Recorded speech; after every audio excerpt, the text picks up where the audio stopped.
My dear brother Savage, this is a compilation of my 5 favorite movements together with the Macebell. Establish balance, slide that left hand to meet your right, position the Macebell slightly outside of your perimeter, index finger comes out to indicate in what direction you start the drop of your Macebell swing.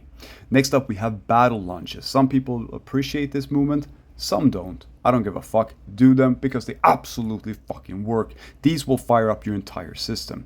Study closely on how to move this accordingly. Next up, we're going to do a swing into a uppercut. This is a very challenging movement that requires a lot of energy because you are going to work in multiple planes in every single repetition. Make sure that you pivot in your ankle, knee, and hip joints simultaneously as you perform the uppercut.